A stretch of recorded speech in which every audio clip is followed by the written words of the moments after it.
Get ready for your weekly dose of pixie dust with Disney Coast to Coast.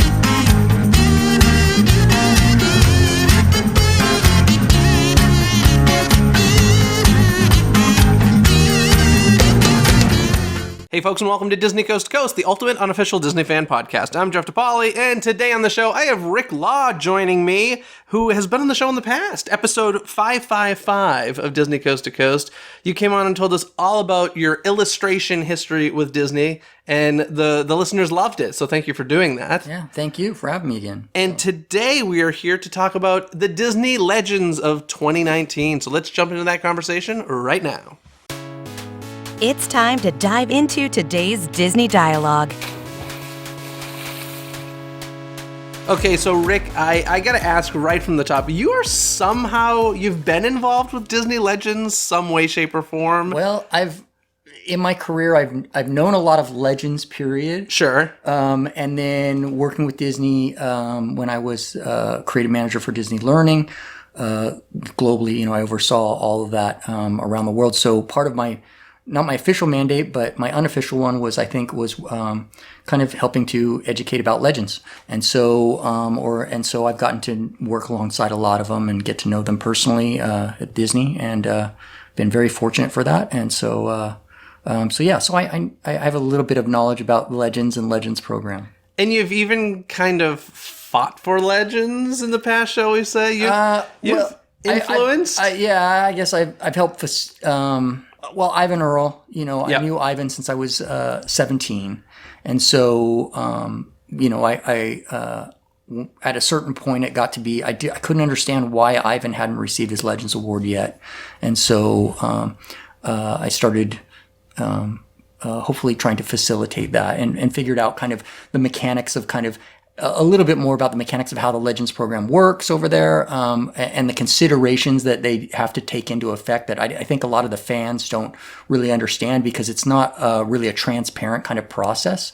So figured that out and helped just kind of use my voice over there to kind of help encourage and for Ivan, and was very grateful when he received his award in 2015, and I was able to host his family at the Club 33 and such for them the night before, and to see him actually finally get it. So yeah.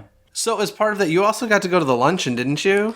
Yeah, that was probably the most surreal experience I had probably at Disney overall. So was being invited to come to the luncheon with the family, and to sit there, Bob Iger and George Lucas off to my left at the next table. So yeah, that was the George Lucas year. Who else was the big ones that year? Johnny Depp was the surprise. Surprise, yes. So, but that room is a very surreal room to be in, because it's not just Legends that are being initiated that year, but it's also Legends from the past that are invited to come to join the luncheon as well. So you get a room of everybody. So the creme de la creme, as they say. So nice. So just in case anybody listening isn't aware, this is a quote from Bob Iger, and he says, "The Disney Legends Award is the highest honor we can bestow. It's a recognition of talent, a celebration of achievement, and an expression of profound gratitude to the remarkable men and women who have made an indelible mark on our company and our creative legacy." So it's kind of, it's interesting, because we're going to have a conversation today about the 2019 inductees that are coming up, and there's always the conversation of, is this the right person? Is this, do they deserve this and stuff? And as I was reading that quote, I'm like, it really does kind of include a huge amount of people. Well, now, as the company's grown. Well, here's the interesting thing is I was looking to see if there was an original quote like that from the early years of the Legends Awards, and I couldn't find anything different than this. Yes. So the sentence that I think really sticks out is, "who have made an indelible mark on our company and our creative legacy." So the company is so huge now. Yeah. That there's a lot of people that have made a huge mark on different areas. So it's interesting, and it's certainly a conversation to be had. But you had mentioned that you had kind of sat with them to figure out what the quote unquote rules, for lack of a better term. Well, I haven't been a part of that that conversation in an official capacity. Okay. I have, because I know I have to be kind of a little careful on how I parse this. Sure. Only because I know people that are involved with the company and the Legends program right now, and I want to be sensitive to their considerations as well as to the existing Legends, as well as the fans. You know, but I understand both sides of the equation because I'm a fan, and also because I was in the company. So, but I have been able to use my voice, and at one point, there was a conversation about what the Legends program was going to look like in the future as the company continues to grow. And so what I think people tend to forget is, what I see the fan kind of kickback on is kind of the same. I look at it the same thing as like the Disneyland kickback whenever there's a change to Disneyland. Sure. Everybody Star Wars wants Galaxy's Edge. Yes, Galaxy's Edge or anything else, any kind of new thing, or even the new castle paint job. Yeah. So anytime there's a new thing, you have an amount of fans that give a kickback, and because what it is, they want to see their Disneyland of their memories kind of preserved in amber. Sure. And they don't want to see changes. And I always just have to remind them that Walt Disney was not afraid of change, and he encouraged that. And so with that, even the Disney Legends program, we're seeing an amount of change as the corporation changes and evolves and becomes differently than necessarily the way the company was when Walt was there and founded it. We remember he's been unfortunately passed now more than 50 years. Mm-hmm. So a lot of that, and even with the Disney Legends program, which was established in 1987, we've seen that change quite a bit. And so now you have the corporation has taken on other kinds of facets. Pixar, Marvel, Star Wars, all of these other things. Muppets. Let's not forget Muppets. Muppets. Doesn't get enough recognition. And so I guess for fans, what the kickback is the question becomes when is appropriate for them to be included in that program? Is it appropriate for them to be included in that program? Yeah. And all of those different things. And so I would say from a Bob Iger kind of perspective, the company is the company. It's not Walt Disney Legends. Sure. It is the Disney Company Legends. Yeah. And so, and what is the company, and exactly when does that history become, become imperative or integral to the company? Well, the company's answer is immediately. Yes. I think from a Bob Iger perspective, sure. It's immediately. Next year, there will be Fox Legends. I don't know. Perhaps. I mean, how long after they acquired Lucasfilm didn't George Lucas pretty immediately become within a few years, if not less, right? Yes. I think that's happening a bit quicker now. Mark Hamill and all of them, it was pretty soon after they bought Lucasfilm. I think again from a Bob Iger standpoint or a higher management standpoint, they look at that as this is now the company. And making that connection sooner rather than later for them kind of cements that. It is now, this is part of our history. This is us. And it makes that connection to the new acquisitions, all that. For fans, I understand their concerns about that and wanting to wait a length of time before that actually kicks in. And for some of these, I think it's a little bit more concerning for them than others. So we'll continue this conversation, but let's get through this year's definitely honorees before we even get in, because we could go forever about that stuff. But I'm just going to go alphabetically here. We have Wing Chow, who, now this is a name that probably a lot of people don't know. Yes. I certainly didn't. Did you? Yes, I'm familiar with Wing. Okay, so let me just go through some of the credits here. Wing served as vice chairman of Walt Disney Parks and Resorts for Asia Pacific Development, as well as executive vice president of Walt Disney Imagineering, where he oversaw master planning, architecture, and design. He also developed and built projects including resort hotels, parks, cruise ships, entertainment venues, water attractions, convention and exhibition centers, sports stadiums, restaurants, retail spaces, recreational complexes, office spaces, and 2 new town communities at the Walt Disney Company's properties in California,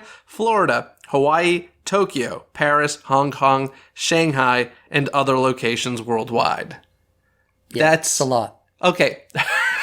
So when you start with that Yeah. and compare to some of the other ones we'll talk about, Yeah. like that's what's so crazy, I think, about the Disney legend. I think when I read those credits, and like I said, I didn't know this person's name, but when you read those credits, you're like, ooh, legend. Like you've made an impression on this company and that is lasting way beyond your lifetime. And particularly when you look at the corporation as a whole and their push into China and the Asian territories and opening up those markets, Wing Chao has been a huge part of that and really contributed significantly. So that is very, very notable and contribution. Yeah, incredible. Now one that a lot of people do know the name, Robert Downey Jr. Yes. And he made his Disney debut. Actually, do you know when he made his Disney debut? I found this interesting. I didn't see this movie. I don't. It was The Shaggy Dog in 2006. Really? The remake. I think it starred Tim Allen as a Shaggy Dog, but apparently Robert Downey Jr. was in that. And of course, he launched the Marvel Studios with the celebrated performance as Tony Stark as Iron Man. 3 Iron Man films, The Incredible Hulk, Captain America Civil War, and Spider-Man Homecoming, and 4 Avengers films. Now, this one's interesting because as anybody who listens to the shows knows, I am not a Marvel fan. I don't love the fact that Disney bought Marvel, but I have a tremendous amount of respect for what they've accomplished. Like, it's pretty crazy what they did in 10 years. And it started, with Robert Downey Jr.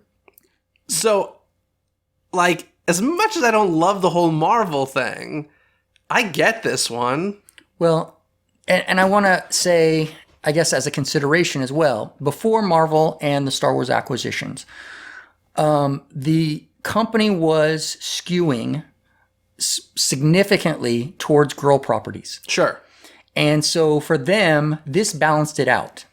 Marvel and Star Wars has kind of balanced that equation out for them and made them a more diverse company overall. So it was a very smart move from a higher management level to do that and to grow the company in that way. And so Robert Downey specifically, in that his contribution with Marvel and being as much money as that thing's taken in since they've acquired it. Now the number one movie of all time. Of all time. Yeah. From a box office perspective, I mean, purely, besides Robert Downey Jr.'s credits outside of Disney as well, I don't think that anybody can deny that, his notability there. Random thought or random comment here. Did you know Robert Downey Jr. has a connection to the Muppets? No, He did. Oh, you're going to stump me with some trivia questions today, too. I encourage everybody to seek out Mr. Willoughby's Christmas Tree, which was a Muppet Christmas TV thing. And Robert Downey Jr. plays Mr. Willoughby. I cannot remember the year, but it was like before all this stuff. Yeah. And probably before Disney purchased the Muppets. But I mean, it's horrible. Yeah. I love the Muppets. And I like Robert Downey Jr. His performance, I think he was on something the entire time. Like, it's really, really quite bad.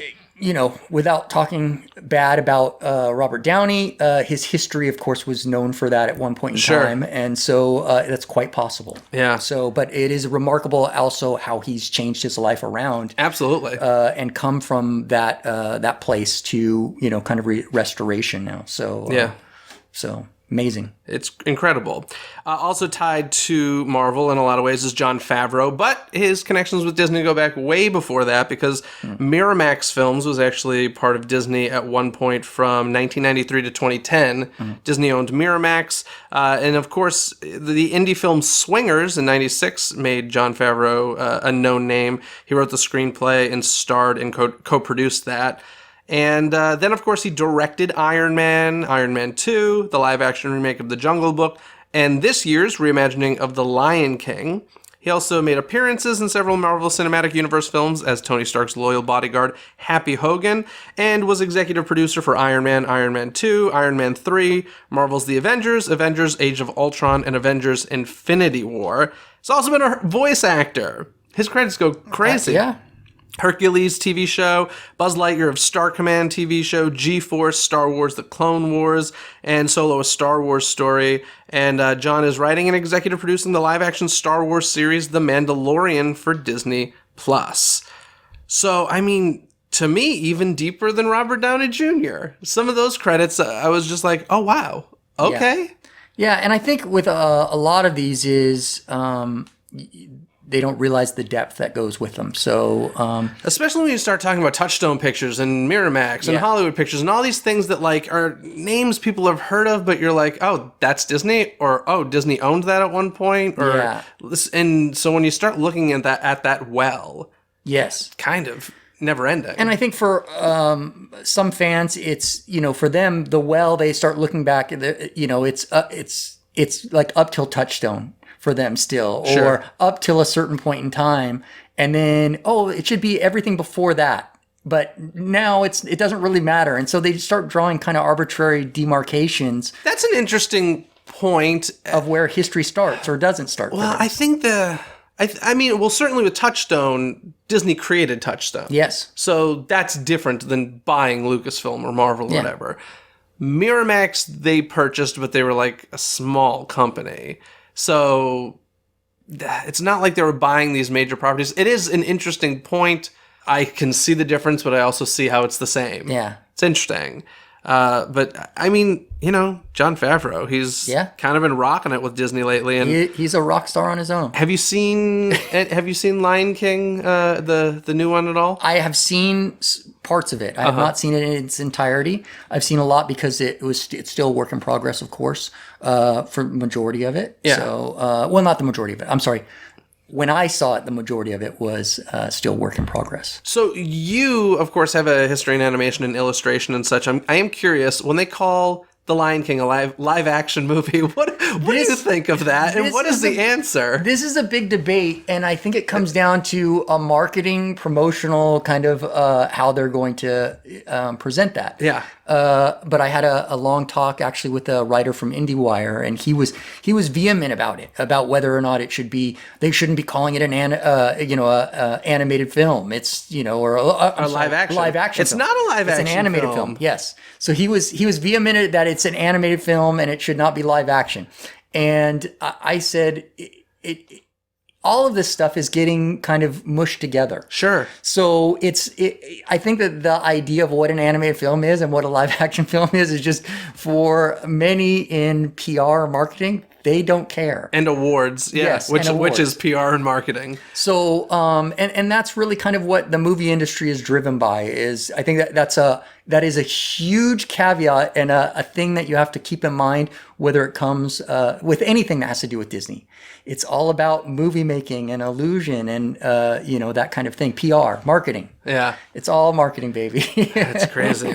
Now this next one, James Earl Jones, is really interesting because he has his hands in, shall we say, proper Disney, as well as purchased Disney. Yes. So, of course, he is the voice of Mufasa in The Lion King, The Lion King 2, Simba's Pride, The Lion Guard, Return of the Roar, and this summer's reimagining of The Lion King. Okay. Not animation, that's a good one. Not live action, the reimagining of The Lion King. Of course, with the purchase of Lucasfilm, he's also the voice of Darth Vader in the Star Wars films, as well as on Star Wars Rebels for TV and Star Tours The Adventures Continue. And then he's done some ABC stuff as well. The show Recess, he was the voice of Santa Claus. He's also the narrator for the Disney nature film Earth, and segment host for Fantasia 2000, and was the celebrity narrator for the Candlelight Ceremony at Disneyland Park. Yeah. So this one's, like I said, kind of a double whammy with the whole Star Wars. And I mean, Mufasa alone is epic enough. Well, and again, as I think is for the Legends Committee that seeks out, they're looking for those connections. Yeah. They're looking for the connections to the Disney proper history as well as the new acquisitions. And so it helps make that link tighter, and I think it's a good pick. So. Are they just like Googling names now and typing Disney, Lucasfilm, Disney, Marvel, and trying to see, who's done it all? The people, there's a lot of researchers at the archives, and they are familiar with that. And as time goes, there's a long list that they have of people and potential nominees. Sure. And every year that they're looking through and they're going over, I think one of the big considerations, of course, we've seen as D23 and the expo has started happening every year is now that's become a show. Every 2 years. Every 2 years, yeah. It's become a show. And so a large part of that has changed over to become star power. Yeah. It's about star wattage now. And who can we bring out on the stage? We're the biggest movie company of all time, biggest media company. And so we need to have personalities and people out there that bring that. And again, bring the press. That is not how you choose a legend, but I digress. And I don't say that their qualifications aren't notable. Sure. They're hugely notable. It's just, I think that it's, with that, it's become a little bit more shifted towards visible celebrities as opposed to the non-visible contributors. And I think that that's a concern for a lot of the historians and other people in the outside of the company, even within the company, that are kind of looking at the Legends program now and hoping that isn't the full direction of the program as it goes forward. I think that's what's really, regardless of how you feel about the whole Marvel, Star Wars, all that stuff, I think the harder thing for fans maybe to accept is, well, if so-and-so is getting it from a branch of the company that was just purchased, what about this person who's been there for 50 years and hasn't gotten it yet? So I think that's part of the problem as well, is there's so many deserving people who haven't gotten it yet. Therefore, these quote-unquote new people don't deserve it already. Yeah. And that's a tough thing. And it's very hard, as the company has grown. When the Disney Legends program was started, like I said, in 87, it was a much smaller group of people to choose from. Sure. And as acquisitions and as the company has grown, it's now the list is, it goes and goes and goes. And we have more and more people added to that all the time. So it's a much bigger consideration to try and figure out and pull from that who really has made a huge contribution. So, and is deserving, I guess. It does feel like each year, for the most part, they try to pick at least one person from each area. So you get like that's Parks person and an ABC person and a Marvel person. And, so like, I guess it's quote unquote fair in that way, but at the same time, it's part of the mandate of the Legends program to, I think, pull from all the different parts of the company. So you have it's made up of executives as well as historians. And it's a small group, but they each kind of weigh in and they put up kind of who they think are deserving from those parts of the company. Now, I mean, gosh, do you think the cast of The Simpsons is going to end up with a Disney Legend Awards? They kind of have to, right? If this is the way they're giving away awards, the cast of The Simpsons probably deserves it. I don't know. I mean, part of, I think, what Disney Legends and what we've seen it turning towards is as a function of marketing.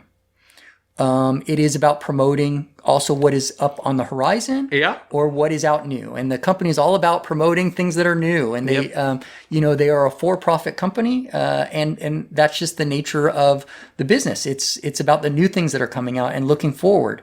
And so it doesn't always benefit them to look back.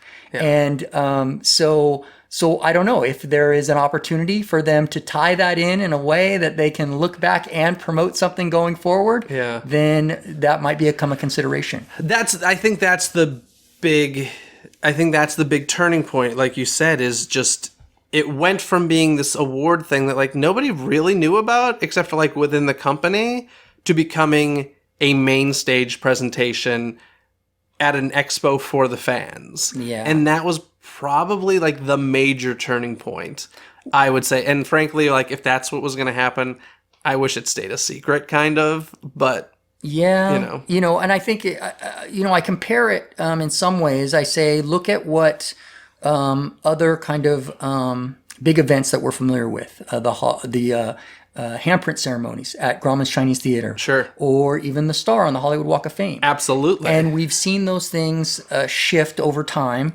Who just got it? The Big Bang Theory cast just got their handprints at the Chinese Theater, which, of course, was a marketing thing for the series finale, 12 years.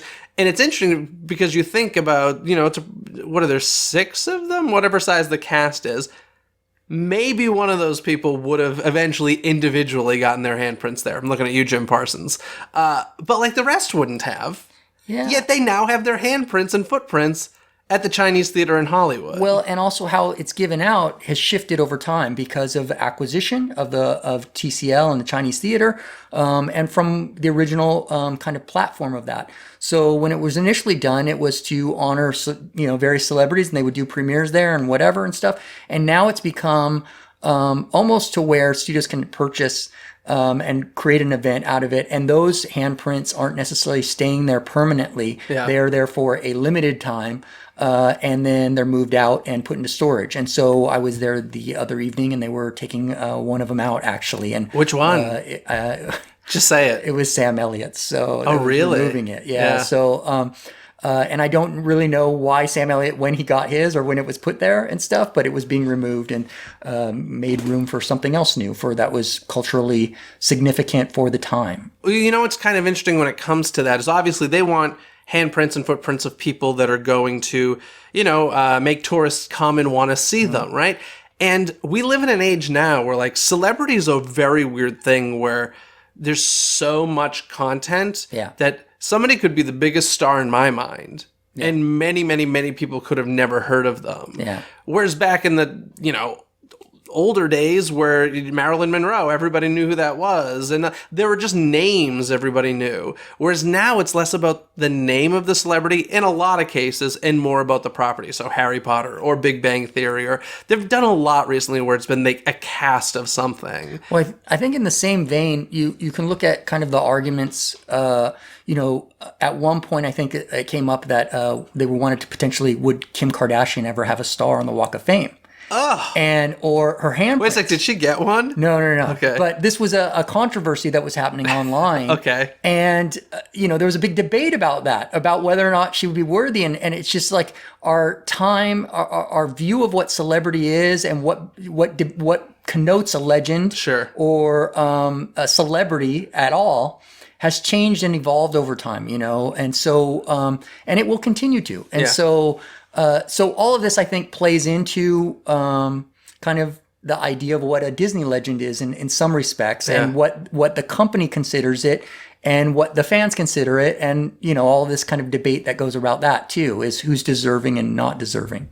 Interesting. The thing with the stars on the Hollywood Walk of Fame that I find interesting. So they have different categories. They'll have music, film, TV, or whatever. I don't think they've done this yet. Perhaps somebody can correct me if I'm wrong, but pretty soon there's probably going to be a YouTube star, right? Online. They should start a whole online category. But seriously, I wouldn't. The stars are given away. Because pretty easily. They have they're purchased now. It's $40,000. Yeah, and then somebody has to approve it. You can't just go to them with $40,000. But yes, $40,000, and then they have to say, "Oh yeah, we'll do it." They're bored or whatever, and then. But yeah, if you have $40,000, you can pretty much get yourself a star, and some amount of credits, and you have to agree to show up. Yeah. And that's similar also with, I do know Disney Legends. So, with Disney Legends, you have to agree to show up. If you're not, still living, then your family has to show up. It can't be a representative. It has to be a family member. Who did that hold up for a while? Wasn't there somebody you were told? Ivan. Oh, Ivan. Yeah, okay. Ivan was because of some issues and stuff. They wanted to give it to the family. Gotcha. So we actually paved the way for that to happen. So and was very grateful for that. But they have to agree to show up at the ceremony. And so that has held up actually some legends that you would think right now, that person should have one. Yeah. And just because of scheduling and those kind of things, they have not been able to get them to actually appear at the show. Yeah. And so some very definitive ones that I'm aware of. I could be very wrong here, but if I'm remembering correctly, the first surprise one was Johnny Depp. I don't think before that they had surprised the audience. Like, Johnny Depp wasn't announced, and I'm pretty sure that was the first one. And I remember thinking in that moment, oh, I bet they didn't announce this because, like, he seems a bit, maybe not the most Reliable person. I bet you they just didn't announce it because they were waiting to see if he would show up or not. And then I kind of feel like it started this whole, like, secret thing. Like, the last one I think was Whoopi Goldberg was a secret until that morning. Yeah, and sometimes traditions start unexpectedly. Yeah. And then they become traditions. And that's, I think, with the surprise announcement, now everybody's expecting it. Yeah. And, what's the surprise announcement going to be? And, of course, the surprise is going to be, like, a celebrity. This is not going to be, because otherwise people are like, oh, golf applause is the person. Yeah. So I don't know if you had to guess surprise this year. I don't want to guess. Okay. So, my guess would be, is that because you know, or because you just... I know a lot of candidates that are on the nominee list. They're on the list. And I know people that they've wanted to get for many years. Gotcha. And so I don't want to guess. Okay. My guess would be Lin-Manuel Miranda eventually. Oh, that's a good guess, actually. I don't know if this is the year for him because I don't think he has anything to promote this year. But I did feel like, when Moana was happening, and there's quite a bit of... What was Whoopi promoting last year? Oh, that's a good question. So I don't know if the surprise has to do with a promotion. Yeah, maybe not. Because I don't know that they would get much promotion. Well, it would have been The View, right? I don't know that they would get much promotion out of that unless they announced it beforehand. Well, there's a lot of press coverage out there. You get a lead in and then of the press, and so they would want to double up on that. Yeah. So I don't know. We'll see if there even is. Maybe the tradition has ended now. Hey, maybe here's an idea, and this is going to lead into the next honoree for this year. But maybe the other two Sanderson sisters from Hocus Pocus will be surprises, and then there'll be a big announcement about a sequel. In any case, let's get to Bette Midler, who is being honored this year. Yeah. Of course, now. I think a lot of people, when you think Bette Midler, Disney, I think Hocus Pocus, at least in my mind, that's the first thing I think of. Is that what you would say as well? I don't. Okay, I go back to Touchstone. Okay, so you're an educated man. So. Well, I've just been around a lot, I think longer. So Touchstone Pictures, of course, which was an area that Michael Eisner developed to do more adult films for Disney. And Bette Midler, oh my gosh, starred in so many of them. Down and Out in Beverly Hills, Ruthless People, Outrageous Fortune, and Big Business, as well as Beaches. And then there were this film Stella, I've never heard of, and Scenes from a Mall, which I've never heard of, to be honest. She really was a face for Touchstone in many ways when Touchstone started. I mean, she was a go-to player, if not the star player for them in those films. So definitely notable in that regard. For the younger listeners listening, if you think of Touchstone Pictures, what that would be today is movies made directly for Netflix, kind of. Like that budget film that isn't action-packed, special effects heavy, not going to the big screen, going to Netflix. Yeah. But awesome. And I think, too, is, the idea for that initially... Because it was actually when Ron Miller was there that they were kind of thinking up the idea of Touchstone. Okay. And it was based on the idea that I think it was Walt had seen, I think it was To Kill a Mockingbird. Okay. And he had seen that and said, he always wished he could make a movie like that. But under his brand, he knew his brand, and that was a movie that was outside of that scope. Yeah. And so... Ron was trying to figure out a way to kind of broaden that scope for the Disney company and to be able to make movies that were a little bit maybe not so G-rated and not so, kind of Disney had become a little bit corny, kid-friendly, that kind of thing, but to push that brand a little bit, that envelope, and to make films that kind of elevated that. So that was kind of the Touchstone kind of genesis. Do you know where the name Touchstone came from? I don't know that history. I don't know either. Or if I do, it's not off the top of my head, yeah. Yeah, I also want to mention Bette Midler was the voice of the poodle Georgette in Oliver and Company. Of course, Hocus Pocus. And she was the star of the short film The Lottery, which was made to essentially show how movies are made at Disney MGM Studios when that park first opened. You can find the lottery on YouTube. I think it's like 2.5 minutes long, but it's basically using the back lots and the sound stages of that park. And she really was everywhere Disney, even in areas that you didn't think necessarily were Disney. Oh, yeah. So pretty big. And of course, this past year in the Oscars, she sang the nominated song from Mary Poppins Returns. So, Disney's sprinkling her back in. I have a feeling we got some news coming up soon. Yeah, so I think, with that one and... that leads into Kenny Ortega. Yes, Kenny Ortega. Who, of course, directed Hocus Pocus, but long before that, his first work with Disney was choreographing the TV special Disney's Totally Minnie in 1988, followed by Mickey's 60th birthday the same year. Oh my gosh, the 60th, and now we're at the 90th. Unbelievable. And he would go on to direct 3 episodes of Touchstone Television's Hull High. He's also the director of Newsies and Hocus Pocus, like I mentioned. And of course, he really... Newsies and Hocus Pocus, I am obsessed with both. They both have huge fandoms, but they were both failures. And the big, massive hits for him was the High School Musical series, currently Descendants. And he also produced and staged the High School Musical concert tour, as well as the Miley Cyrus and Jonas Brothers Best of Both Worlds tour. And he directed the 2014 short The Making of Frozen, as well as the Cheetah Girls 2. So his career is really interesting to me, just because the stuff that I admire him for are the flops. I love the flops. I enjoy High School Musical, don't get me wrong, but the stuff I love are the flops. Yeah, and I think other people they're just gravitating towards those hits, the High School Musical, Sure. and listen, Jonas Brothers and Miley Cyrus, all of those. Those are legendary. Yeah, and I remember the cover of Variety, I think it was, where Kenny Ortega was on the cover, and they called him the $1 billion man or something like that, because he had made over $1 billion for Disney with these Disney Channel original movies and such, and it's pretty incredible. But as we were saying, Bette Midler's there. Yeah. Kenny Ortega is going to be there. I will be shocked if we don't get a Hocus Pocus panel and or an announcement about Hocus Pocus 2. Yeah, I think that would be a very good bet. So, If the other two showed up, that'd be pretty epic. To get the Sanderson sisters together again, which of course we will for a sequel, but to get them on stage together again sooner rather than later would be pretty epic. Yeah, so again is when you look at it as a platform, of an asset of promotion for the company, so I think that's a good possibility.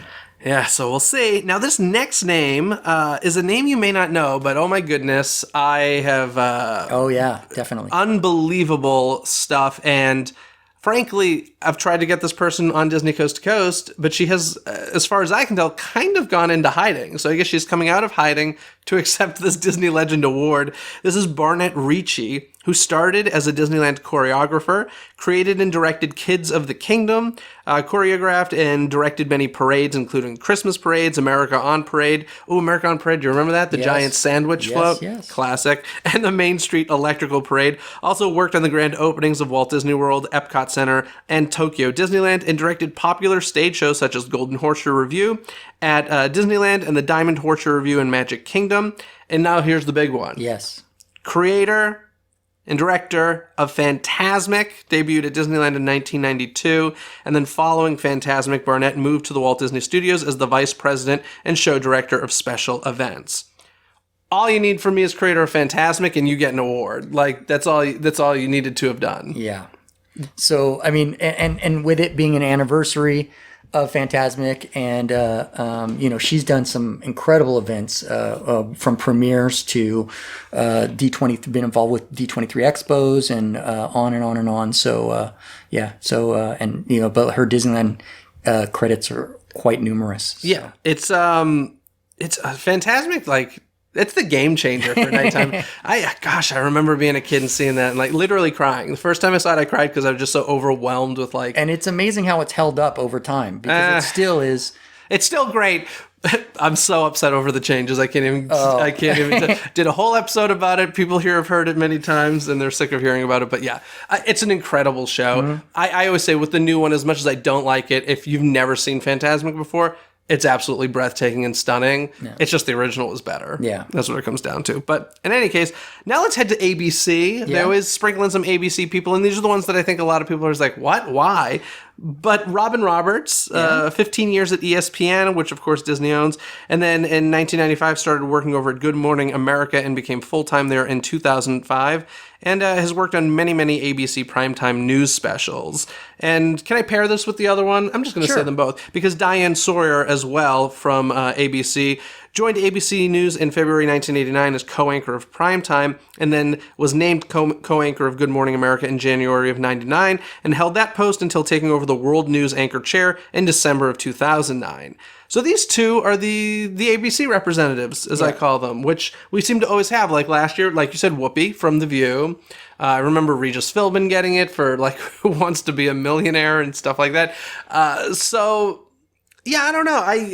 I mean, obviously ABC is a big part of Disney. It's Peter Jennings got it.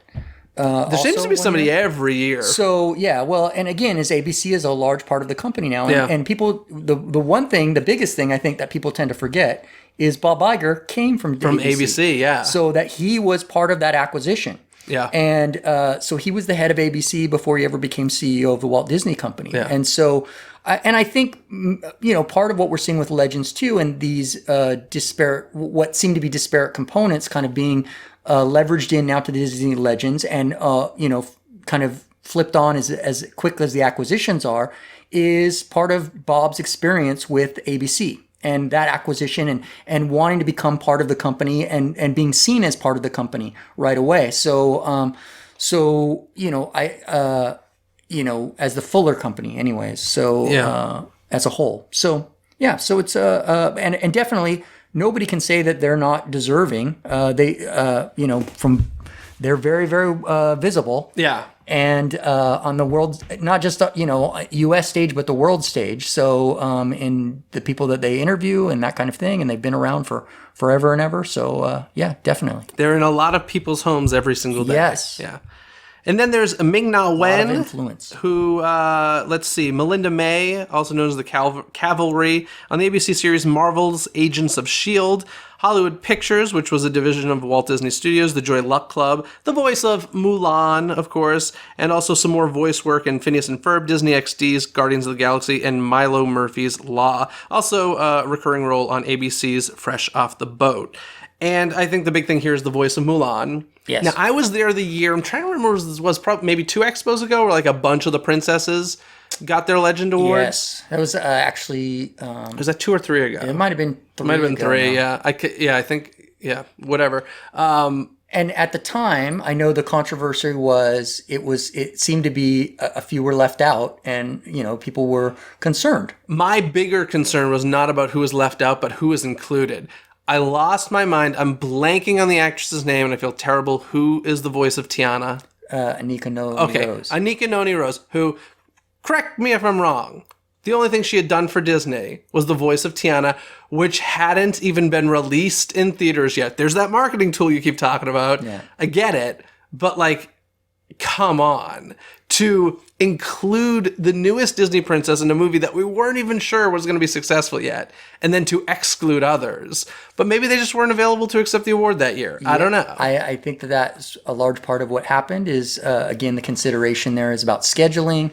It's about promoting. It's similar with Wreck-It Ralph 2, where you had a lot of the princesses there, and some of them weren't not available to do the voices. Which ones? I thought they all did it, unless they'd passed away. Mary Costa wasn't able to come Okay. and do for Sleeping Beauty.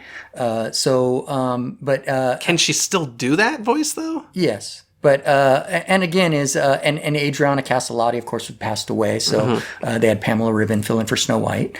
So there were some similar considerations that happened there as well as with the previous Disney Legends with the princesses. But I think too is this goes to where I think that Ming-Na, she's one of the sweetest ladies you'll ever meet, but. I have to say with a little bit of bias there, but I think that it's appropriate that she's done, but also a consideration for them in the Disney Legends is, especially in this time period that we're in, is also diversity. Yeah. And so when you're trying to look at a diverse group of legends that would serve well. Ming-Na, of course, shoots way up there. So as a consideration. So I'm very pleased with that. So awards are so interesting Yes. as far as who gets them, because like you really, the thing for me is like I always think of the Academy Awards as the big entertainment award. And like I just think of a statistic like Lady Gaga is now an Academy Award winner and Alfred Hitchcock is not. Yes. And it's so interesting to think that, but at the same time, the Oscars are a bit different because you're celebrating what you're supposed to be celebrating is that year in film. Well, and I think the Oscars too, it's a little bit of a different kind of award because you have a group that is set up to vote on those. Yeah. So whether it's a public group or a private group. And so Disney Legends, as well as the Hall of Fame or the Walk of Fame stars, or those are made up of a very small select group of 5 or 6, 7 individuals on a committee that are saying, okay, these are appropriate. And so that comes in with a lot more scrutiny, especially when you have a fan base like Disney's. Of course, that's going to second guess and third guess and fourth guess all those choices. You know what they should do? I think they should leave one up to the fans. I think that would be cool if there was a way where the fans could vote for one. I've always thought that would be a wonderful idea. The problem would be is like, how do you? You'd say like, okay, here are 10, 9 of these people are going to lose. I guess that's the problem. You're creating a losing scenario for a good amount of people.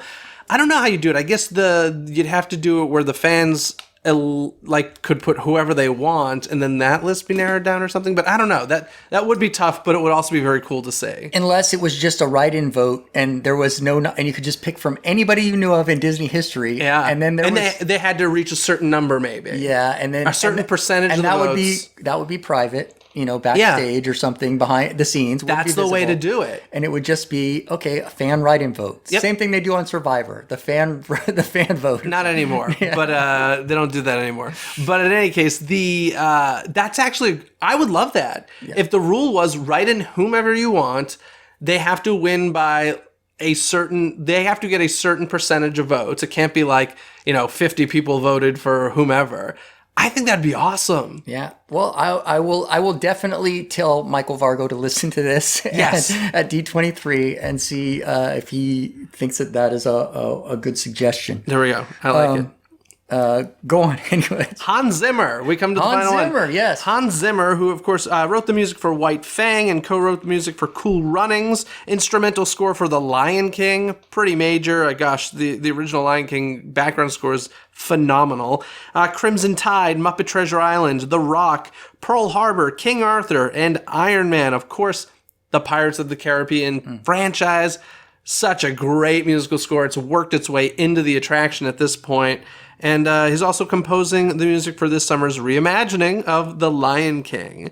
And yeah, I mean... coincidental. Yeah, right. Marketing. There we go. And let me just say, as you mentioned, they made this like a big award show. This isn't just like a here's your award type thing. I'm really hoping we get like a cool live orchestra performing like a medley of some of his music. That'd be great. Cool. I think that would be a really fun way to top off maybe the awards or whatever. But yeah, I mean, Pirates of the Caribbean alone and Lion King, those are two. You can't even like walk through the parks these days without hearing that music somewhere. Well, World of Color, with the ending with Pirates of the Caribbean in there, it's just, I mean, his score even has worked itself into Fantasmic at this point. Yeah. So it's pretty crazy. Pretty epic. Yeah, Hans Zimmer. So those are the people who are going to be receiving their awards this year at the D23 Expo.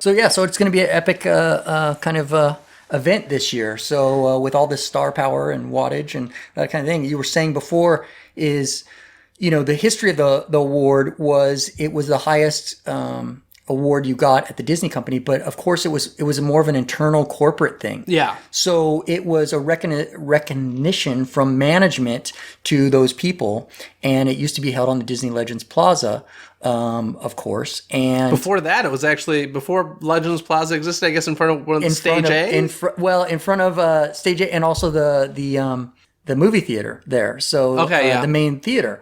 So Fred McMurray had his handprints in the cement there for many years, and the Sherman Brothers as well, before they actually moved those and became bronze plaques and stuff. So again, it's morphed and it's changed over time. kind of the mission of what it is, and it's just become a way more visible thing. And once it went to the expo, it exploded into everybody's consciousness. Yeah, it's changed, to say the very least. But I've heard a story, and you can confirm, deny, or just say let's not talk about it. But I've heard a story about Steve Whitmire, who, of course, took over the role of Kermit the Frog after Jim Henson, and infamously was fired, what's it been, a year or two ago? Something like that. And from the story I've heard, you can correct me if I'm wrong, but it had something to do with contract negotiations. And essentially, if they could have worked things out the way that Disney was hoping, he was going to be guaranteed a Disney Legend award. Have you heard anything about this? Well, I can tell you what I've read. Okay. Which I think is the same thing that you read, the media reports, is that that I guess Steve was he was pushing back against the company with the way that the characters were being treated, and wanting to see more representation for the Muppets and those kind of things. And because he was kind of voicing that, I think that there was some that were concerned that he may be hurting his chances for potentially Disney Legends kind of award and stuff. And I think that for me has been my biggest disappointment, not just with the Legends program, but probably with the company at all, is the amount of politics that has kind of come into play within the company. And I tend to try not do that and stuff. And you do have people there that try and fight for what they believe the creative process. And I think Steve kind of got caught up in that a little bit. And what I was disappointed to see or read in that article, if it was true, was that it was the first time I think anybody saw the Legends Award being used as a contractual kind of a negotiating ploy. Yeah. And held out. And I don't know if that was truly the way that it played out. Like I said, it could have just been that people were concerned about, when you use your voice too much and you cause waves, and they didn't want to see him rock the boat and potentially mess that up. Yeah. Or whether or not it truly was brass tacks sitting down and them bartering horse trading for that. And with some of these more visible folks getting it, I don't know if that is being utilized in that way or not. But I think it would be a shame if it was. Yeah. I think that I think everybody's concern from a fan point of view is that it is seeing the award cheapened. Yeah. And they want to see it kind of matter and not become just a promotional vehicle. I mean, when we talk about that, though, it is being used as a promotional vehicle in a lot of cases. And on top of that, just the fact that there's a lot of Legends now. Yeah. They give away quite a few every 2 years. 289 at this point. So, immediately, the more that there are, it lessens the specialness of the award, right? It's not as rare as it once was. So that's kind of a natural thing that happens. Well, and I don't know exactly about that, because you're part of a pool. It's like the Oscars. We have tons of Oscars, but just because you have a lot of them, does that cheapen it? I don't know, because there's still those select few that are in that pool and selected to be part of that pool, and that is a select group of people over time. And so I don't know if I agree with that point of view. I would love to be a Disney Legend. I'll just put that out there. But I don't know. I think the marketing thing bothers me more than anything. I do think it bothers everyone from historian point of view to fan point of view. I think when it's only seen from that, and it's pushed as that, or it's seen as being pushed as that, then it becomes concerning. Now, I actually don't. I know this is not factually true, but I don't consider the Disney Legend to be the highest honor. I consider a window on Main Street, but I do recognize the fact that a window on Main Street is only for parks people. Yes. So that's the problem. But if someone who's you want a window on Main Street or a Disney Legend award, I'd take the window on Main Street. Yeah, and there's different awards, and does the Mousker even exist anymore? Somebody else brought that up to me recently, and I don't know that they do give them away anymore. I think that was it was a product of Walt's time that kind of survived out of that. Even the Duckster which was another one that they gave away. But it's kind of it was a product of Walt's time that kind of evaporated a bit and stuff. And I don't know actually that they even do them anymore. There's a lot of myths about the Disney Legends as well award. One is, which is, on Wikipedia, and it annoys me, but I have not removed it, is that I can't believe you haven't. You love Wikipedia. No, I do love Wikipedia. That they get the gold pass. Yeah. Yes. So I will tell you point blank that this is a myth that and there are legends that from back in Walt's time that were given kind of carte blanche or given a golden pass. A golden pass did exist to the parks for some of Walt's friends and people that he deemed well. Sure. And then even since then, there's been some individuals in the company that have received that benefit that aren't legends. Sure. And there's been some legends that have just been kind of carried over that they have not necessarily the golden pass, but they have kind of carte blanche to go to the parks and those kind of things. And then as an employee, you kind of have access to the parks anyways. So it's kind of gotten a little mixed up. I think that golden pass myth is created like, oh, you get that. And now you get a golden pass to take whoever you want to any park anywhere.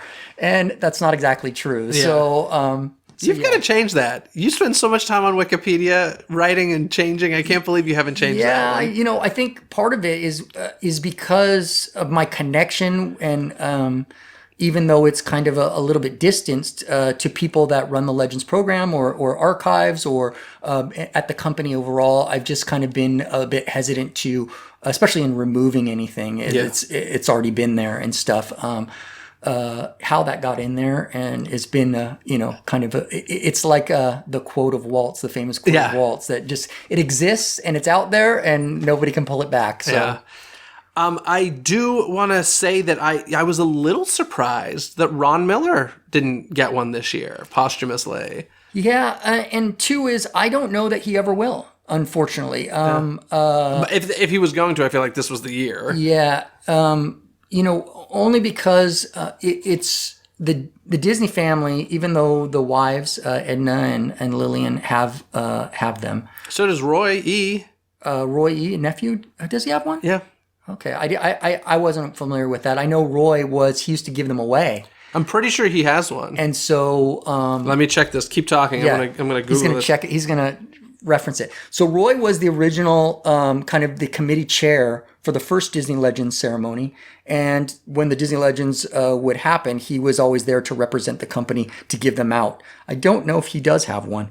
But Walt does not, of course, because it would be kind of weird, don't you think, to give Walt Disney a Disney Legends award? I mean, he is the Disney legend. He is the legend. So, and two is, I think that they've shied away from giving them to CEOs because those kind of ran the company. And it's and they are the ones that have always represented in giving those awards in the first place. So, the people with the Disney last name who have it are Edna Disney, Lillian Disney, and Roy E. Disney. Okay. Yeah. So Roy did get one. So maybe Roy he got it posthumously. He did. Yes, indeed. Okay. So again is I'm sorry. He deceased after. Yeah. Nope. He has the little cross, not the star. So yeah, no, he got it during his lifetime. Okay. Yeah, I don't know. I think he deserves it. I don't necessarily agree with the whole, like, if you're have a high position or an executive at the company. I think Michael Eisner should have one. Yeah. That's one person that I would love to see get one. Like you said, I don't know if it'll ever happen just because of the position he actually had at the company, but I think it should. I don't. Where do you stand on that? Do you think that executives shouldn't? Like, do you think in 20 years Bob Iger shouldn't be eligible still? Like, if they wanted to give him one? There's the of course it's legendary. It's very visible, and nobody can deny their contributions to the company. But I guess the conversation there isn't that part of their job was to make those big legendary contributions. Like they drove the company, and they were responsible for giving the Disney Legends Awards to those other legends. I So guess. now we're saying that you're a legend. So I'm better with that than Marvel. I mean, so it's a debate, and it's a debate to be happens within that committee, and also within the management that's actually giving those out. And does it become a bit strange? And so, with Michael Eisner, is it Bob Iger giving a Disney Legends Award to his predecessor? Is there some sort of conflict of interest there? Sure. I can see I guess it would have to be a long time past. Yes, and so again this still is a private award given by a private or not a private, but it's a public company. But what I mean is it's a management kind of driven award. Now it's become more visible. It's become kind of more this public award. Yeah, they did that though. It's not like they were forced to. It was their choice. So it just raises questions. Yeah. And these questions now are being debated in the public forum where previously they weren't. Yeah. And so, and that's, I think, what is kind of interesting and funny and about the whole conversation in the first place. Should have stayed a secret. That's all I'm saying. I have a few names I also want to throw out there that I think should be legends. And I'm just curious to hear your thoughts on this. Well, there's a whole website. Oh, really? I want to say somebody started a blog, and I'm not advocating the blog or not advocating the blog, but it's called Disney Legends Wishcasting. Oh, wow. And well, let me see if these people are on there. And they must have 300 some people on there. And a few of them, I don't know if that guy's actually keeping it up to date or not at this point, because I noticed when I went the other day that there's a few that have already gotten it that were still on his list. So. Tell me this. Do you know if anybody at the company who is involved with choosing has checked out this site and kind of just seen what people are saying? Oh, people are aware. I mean, within the company, people are aware. I mean, to the degree that they're aware and that they really follow it, if it's your job, you're kind of aware of what's going on more than other people. I don't know if the committee members necessarily are checking it out regularly, but I do know like archives are aware of these names. They're aware of the way the fans talk. Communications definitely would be aware of some of this stuff. So, and then even Bob to a degree. I mean, as people bring things to his attention, he's aware of them. He's the one that ultimately signs off on all of these legends, and he's the one that sends them their letter. Yeah. And presents them to them at the at the legend ceremony. So he's kind of familiar of this as well. But the company does pay attention to what the fans pay attention to as well. So and in previous years, there's been some precursors to the Legends Awards, some things that the fans have done or said that kind of have helped them actually say, okay, well, we are going to go then, and this person their visibility's gone way up, or something's happening that we have to give it to them this year. So yeah, I did find the list. It's unfortunately not in alphabetical order. Yes, it's actually in this person's order of what they want. I'll just read his top 10 real quick. Don Knotts, Phil Harris, Michael Eisner, Ron Miller, Bobby Driscoll, John Lasseter, Jim Cummings, Burl Ives, Mark Henn, Dorothy McGuire. Have some of those people gotten it? Or Don Knotts? Isn't he a Disney? Don Knotts is not. He's not. Okay. Don Knotts is not. There we go. So, interesting. My list includes Rick Moranis, I think. Because Honey, I Shrunk the Kids would never get by you. So Of course. Honey, I Shrunk the Kids. He should be a Disney legend. Of course he should. Joe Rohde, I think should. Maybe because he's still working. And I think that that's another consideration that I'm sure comes into the Disney Legends process, although I've not been told that officially. But I think that if you're still working at the company and you become a Disney legend, it's kind of then hard to have a supervisor above you.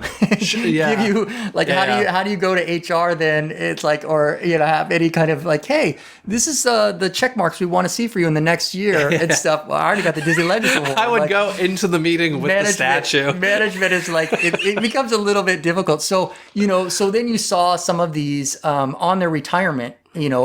Almost immediately, Glenn Keane got his. Immediately, and certain people. So I think that is, of course, a management consideration. Is how do you manage a Disney legend? Yeah. So I think that if they're Tony Baxter was another one that when he left the company, it's like boom, got it. Yeah, so Joe Rohde will probably get it. And Yes. I think Don Hahn deserves one as well. Definitely. He's not a cast member, but he does work for them sometimes, so maybe that's an issue. But he's still consulting and contracting and producing for them, so he's not a salaried position. But I mean, to be honest though, he's more of like in a Robert Downey Jr. position where it's like he'll make films with them, but he doesn't work for them. So I don't know, Don Hahn. If anybody's listening that makes these decisions, I think he should get one. But yeah, and Rick Moranis, of course. But in any case, anything else? This has been a great conversation about the Disney legends. Anything else you want to touch upon before we get some trivia? Well, and I think that there's like I say, there's a number of them besides on that guy's list. I mean, that you could list off is one that comes up quite a bit is Ron and John. Yeah. Everybody always says, why not Ron and John? Margaret Carey. Yep. Harrison Ellenshaw.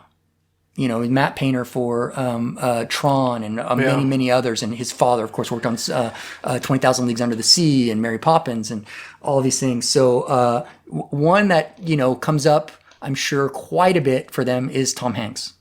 He's not? He's not a Disney Whoa! legend. Mind blown. That could have been my trivia question. Oh my... Tom Hanks is not a Disney legend, yet Tim Allen is. Yeah, so... What's up with that? And again I think... Wait a second, Toy Story 4 is coming out. Yeah. Why is Tim Allen not getting one this year? I don't... Market Machine, come on. Maybe that's a surprise. I don't know. So, it is. So I'm predicting it. You're predicting it right You now. predicted it. I'm not predicting anything on this show. I wouldn't be surprised at all. That would make 1,000% sense. Yeah. So how is he not? Okay, why was Tim Allen... I'm trying to think like the year he got it. I have no idea when he got it. But like, I wonder if there was some marketing thing attached to him that wouldn't have... I don't know. And I have to say that marketing is not always a driver for it. Sure. But if you're thinking, oh, let's give it to Tim Allen and not think Tom Hanks, like let's give it to both of them. Like when the Golden Girls got it, all four of them got it. Yeah. When the Princesses got it, most of them got it. And as I mentioned earlier, I think some of that has to do with scheduling. Yeah. So they have to agree to be there Sure. and scheduling. And if they're on a film shoot or they're somewhere else and they can't make it, then, it becomes an issue. Oh, Tom Hanks needs to. He's played Walt Disney, for God's sakes. So Oh, gosh. A few others, lesser known ones that I would say, like Paul Wenzel. He did the Walt Disney stamp. He did a ton of stuff for consumer products in the past. A great artist. Drew Struzan, of course. Poster artist. Yeah, poster artist for, and that's a little bit of a connection from Lucasfilm, from Indiana Jones and Star Wars and all of that into today. So that would be another one that I would say. So, again, there's a long list of them. We could go all day. Don Hahn, like you said, is a great one. Eric Goldberg. Yeah. Oh, yeah. Eric Goldberg. Mark Henn. Eric and Mark are both still there. So, you know what would have made me lose my mind if they got it this year? Will Smith.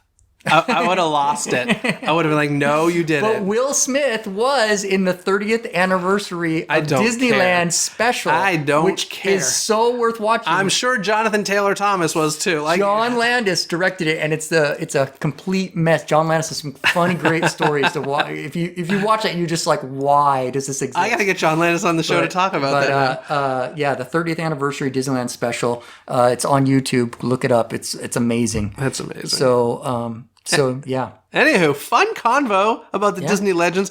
A lot of history in the legends as it is, as themselves at this point, and a lot of controversy as well. And I'm sure that will not stop. Everybody's going to always have an opinion about the Disney legends. And I think overall, when you look at the qualifications and the star power of this year's legends, recipients, they're definitely worthwhile. Yeah, it's a great lineup of people, and it's spread pretty well, I would say, across the company. So, let's get some trivia, shall we? Okay, that means It's trivia time!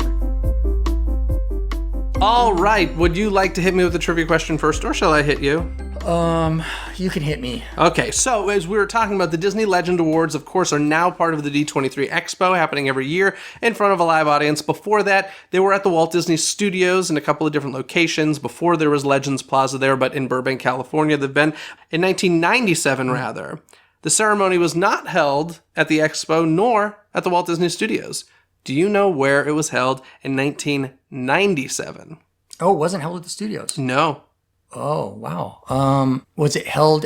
No. Stockholders meeting, maybe? Nope. No? That was a good guess, though. Yeah. No, I don't know. It was held at a park. At a park? Yep. Or at least a resort. Maybe it was in one of the hotels at the park, but it was a theme park. So one of our theme parks. Yeah, Disney World, maybe? Nope, Disneyland Paris. Oh. Yeah, in 1997, it was held at Disneyland Paris to celebrate the park's 5th birthday. And that year, all of the inductees were of European origin. Oh, okay. So, yeah. Yeah. So, again, a marketing opportunity. Yep, there we go. So, 5-year anniversary, we'll have it there at the park. I will say the names, though, I don't know any of them. Let me read through them and see if you know who these people are. Joe Potter, Andre Vanesti, Antonio Bertini, Armand Biggle, Gunnar Manson, Horst Koblacek, Armand Palavoda, Cyril Edgar, Roberto de Leonardis, Wally Phoenix, Lucian Agis, Angel Angelopoulos, Arnaldo Mondadori, Didier Foret, Guadenzio Capelli, Mario Gentilini, Paul Winkler, and Poulbra Pedersen.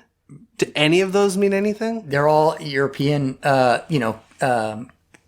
colleagues, let's say. So this is like the complete opposite of what they do today. Well, it was for that year. It was Disney Legends Europe. Yeah, is what it was. That's interesting.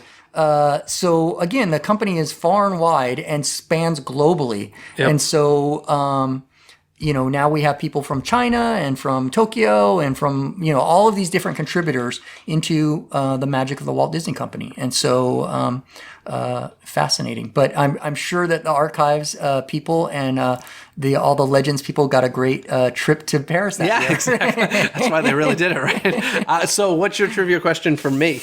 All right. So there's, if you've ever visited Legends Plaza, which I'm sure you have, so there's a great many bronze plaques there with the handprints.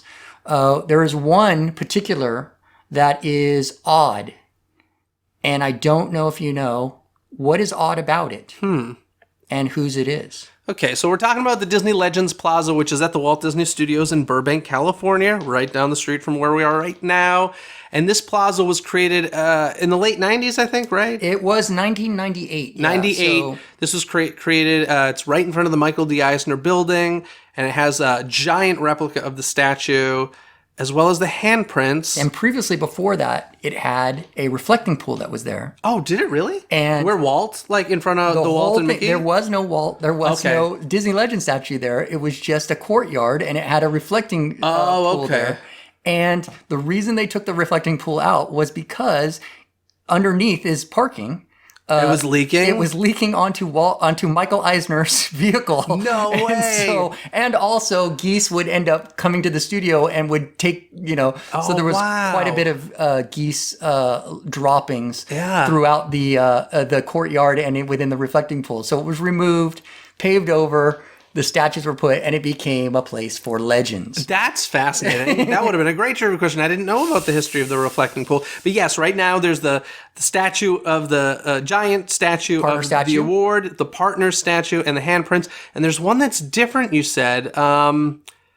Okay, so if you win posthumously, there's no handprints, but you still get a plaque of sorts there. I don't know. What's the different one? So if you go see Ward Kimball's with the 9 old men right there. Sure. There's 4 Does he have 9 fingers or yes, 11 fingers? He has 11 fingers. Okay. So one extra on each hand. Wow. So 12. Yes. So Ward Kimball, no. 5, so makes, 12. 12 fingers. Yeah. Wow, okay. So. Who did that? There's Ward. So this is Ward's sense of humor, and Ward was the only of them that was ever actually called a genius. Walt called him his genius, and he just his sense of humor and added his extra finger on each hand, the extra digit. Do you know if it's on one of the lower ones when you're there? Because they go pretty high. There are some that you can't see super well. They actually don't go all that high and stuff. They put them 4 to a thing, but it is on the lower. There's and he's with 4 with Ollie, Frank, Ward, and Mark Davis. Oh, that's awesome. That's fun. So, yeah. Fun trivia question. Well, Rick, thank you so much for coming on the show to discuss the Disney Legends. Why don't you let the folks know where they can find you? They can find me on Twitter at Observant View or Instagram at Observant View. And I just tweet about stuff. Stalk them there. Of course, guys, if you want the social media for Disney Coast to Coast, head to DisneyCoastToCoast.com. You can find all of the links there. Also, while you're at DisneyCoastToCoast.com, make sure you sign up for your free gift of America's Hidden Mickeys, a list of lesser-known Disney destinations around the USA that can make for a fun little Disney trip for you. And, of course, don't forget to leave a 5-star rating and review for Disney Coast to Coast on iTunes if you're enjoying the show. It helps other Disney fans find the show more easily. Other than that, folks, have a magical day. Bye! Thanks for listening to Disney Coast to Coast. Have a magical day. Disney Coast to Coast is produced and hosted by Jeff DePauli. Learn more about the podcast and become a supporter at DisneyCoastToCoast.com.